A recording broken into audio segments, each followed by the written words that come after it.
Assalamualaikum warahmatullahi wabarakatuh. Selamat berjumpa kembali di channel ini. Sholawat serta salam selalu dan tetap tercurahkan kepada junjungan kita Nabi besar Muhammad Sallallahu Alaihi Wasallam. Allahumma sholli ala Sayyidina Muhammad wa ala ali Sayyidina Muhammad. Harapan dan doa saya, semoga saudaraku semuanya selalu diberikan kesehatan, dilapangkan rezekinya, diampuni dosa-dosanya, dan dipanjangkan umurnya. Amin ya Rabbal Alamin. Sahabat beriman yang dirahmati Allah, di dunia ini terdapat beberapa tanaman yang dilarang ditanam di depan rumah menurut Islam. Alasannya sangat bermacam-macam, mulai dari penghambat rezeki dan lain sebagainya. Oleh karena itu, sangat penting untuk kita tahu tanaman apa sajakah yang dimaksud. Tapi sebelum saya memperkenalkan tanaman yang tidak boleh ditanam di depan rumah, saya akan menjelaskan tentang tanaman yang boleh ditanam dan dapat berguna untuk menangkal segala aura negatif yang berkaitan dengan mistik. Tanaman tersebut adalah tanaman jahe. Tanaman ini dipercaya dapat mengusir atau membuat makhluk halus tidak betah berada di lingkungan rumah yang kita huni. Yang kedua, pohon kenanga. Pohon kenanga sangat sering kita jumpai pada makam dan juga kematian, dikarenakan bunga kenanga adalah bunga yang hampir selalu ada dalam tiap taburan bunga di pusara makam. Pohon bunga kenanga ini dipercaya oleh banyak orang sangat efektif menangkal ilmu hitam yang dikirim ke rumah, seperti ilmu sihir, guna-guna, ilmu teluh, dan ilmu yang berkaitan dengan kekuatan pusara partikel energi yang membuat sepi atau matinya bisnis usaha. Yang ketiga adalah pohon talas besar. Pohon talas ini dipercaya dapat menjaga hunian dari pencuri, dapat membolak-balikan hati orang yang berniat mencuri. Ketika orang yang berniat mencuri masuk ke area rumah, dengan tiba-tiba hatinya bimbang lalu mengurungkan niatnya. Lalu yang keempat adalah pohon kelor.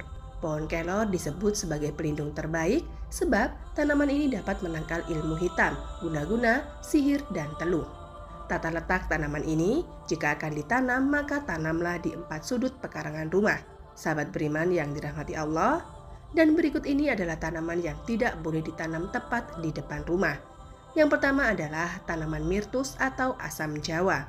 Ada yang menganggap mirtus secara filosofi adalah mirip dengan tanaman asam, sebagaimana tanaman buah nasib buruk dan tidak boleh dipertahankan. Sebaiknya hindari tanaman ini dari rumah jika tidak ingin mendapatkan nasib buruk dan kemalangan. Yang kedua, pohon pinang. Ada beberapa orang yang masih meyakini bahwa pohon ini mampu membuat sifat anak-anak pemilik rumah menjadi susah diajari, baik pendidikan ataupun moral.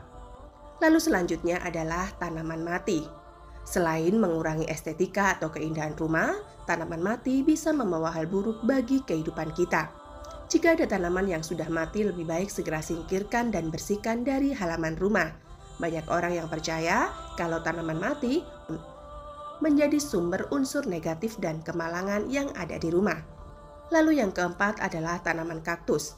Banyak orang beranggapan bahwa tanaman yang satu ini, yakni kaktus ini, adalah salah satu tanaman pembawa sial menurut Islam karena bentuk tanaman yang berduri serta tumbuh di lingkungan yang minim air. Dalam situasi tertentu, perlu diketahui juga pada musim panas, pohon kaktus mungkin saja tumbuh di kebun karena kondisi tanah yang cukup kering dan kurang lembab. Lalu yang kelima adalah pohon kapas. Pohon kapas dapat membawa nasib buruk karena mudah menjadi perantara debu dan kotoran di rumah, serta menjadi sumber kemalangan dan kemiskinan. Tentunya kalau kita sering meninggalkan rumah dan rumah pun menjadi kotor serta tidak terurus, maka rumah bisa menjadi tempat sarang makhluk halus. Kemudian tanaman selanjutnya adalah mahkota duri. Tanaman yang tidak boleh ditanam di depan rumah selanjutnya adalah tanaman mahkota duri. Hal tersebut dikarenakan mahkota duri memiliki duri tajam yang berbahaya untuk orang-orang di sekitarnya. Mahkota duri juga diyakini dapat meningkatkan ketegangan dan kesetresan di dalam rumah. Oleh karena itu, sebaiknya kita menghindari untuk memelihara tanaman mahkota duri di depan rumah. Sahabat beriman, itulah tadi beberapa tanaman yang tidak boleh ditanam di depan rumah menurut Islam karena dianggap dapat membawa energi negatif masuk ke dalam rumah. Demikian yang bisa saya bagikan, semoga bermanfaat untuk kita semua. Amin ya Rabbal Alamin. Wabillahi taufik wal hidayah. Wassalamualaikum warahmatullahi wabarakatuh.